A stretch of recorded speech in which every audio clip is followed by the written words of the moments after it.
এইয়া টেঙেচি টেঙা মাছৰ লগত বনাম, গৰৈ মাছৰ লগত বনাম।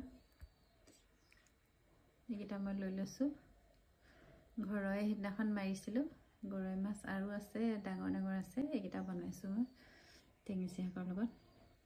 গৰৈ মাছ চাফা কৰি ল'লোঁ, মই কাটি পিনি পেটু উলিয়াই মেলি চাফা কৰি ল'লোঁ।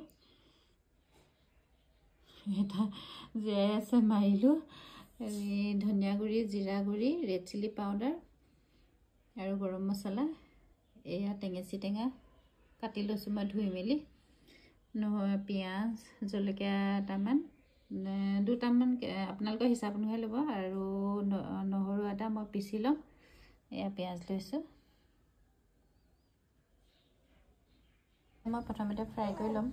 নিমখ হালধি মই দি দিছোঁ। ভাজা ফ্ৰাই হৈ গ'ল।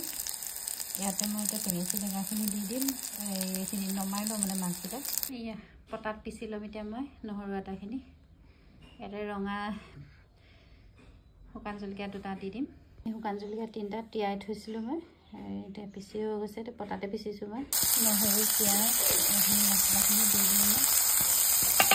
পিঁয়াজ পিচি ল'ম, মছলাখিনি দি দিলোঁ। আৰু জলকীয়া, নহৰু আদা পিচা মছলাখিনি, পিঁয়াজ, জলকীয়া আৰু ধনিয়া গুড়ি, জিৰা গুড়ি, ৰেড চিলি পাউডাৰ আৰু গৰম মছলা মই ইয়াতে সম্পূৰ্ণ চব দি দিছোঁ। তাৰপিছত এতিয়া ইয়াতে দি দিম এইখিনি টেঙেচি টেঙাখিনি দি দিম। অকণমান সিজাৰ পিছত টেঙেচি টেঙাখিনি দি দিম। এইখিনি আদা, নহৰু, পিঁয়াজ আৰু এইখিনি মছলাখিনি অকণমান সিজাৰ পিছতে মই এইখিনি টেঙেচি টেঙাখিনি দি দিছোঁ, কাৰণ লগতে সিজিব গোটেইখিনি। পানী দি দিলোঁ আৰু হালধি নিমখ দি দিলোঁ। হালধিটো মই পিছত দিছোঁ, কাৰণ মানে এইখিনি মছলাখিনিতে দিলে মানে হালধিটো কালাৰটো নাহে, সেইটো কাৰণে মই ইয়াতে দি দিওঁ। সেইটো কাৰণে এতিয়া মই পানীখিনি দি ইয়াতে নিমখ আৰু নিমখটো অকণমান কমটি পৰিমাণে দিব, কাৰণ মই মাছকেইটা ফ্ৰাই কৰোঁতে নিমখ অকণমান দিছিলোঁ, সেইটো কাৰণে।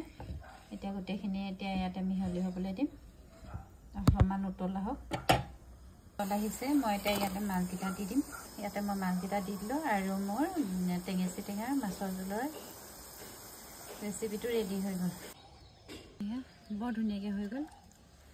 খাবলৈও বহুত সোৱাদ লাগে। টেঙেচি টেঙা মাছৰ জোলৰ চব্জিকণ খাই বহুত সোৱাদ লাগে। এয়া হৈ গ'ল মোৰ, বৰ ধুনীয়াকৈ হৈ গ'ল। খাবলৈ বহুত মানে ভালেই লাগে, মানে টেঙেচি টেঙা মাছৰ জোলকণ।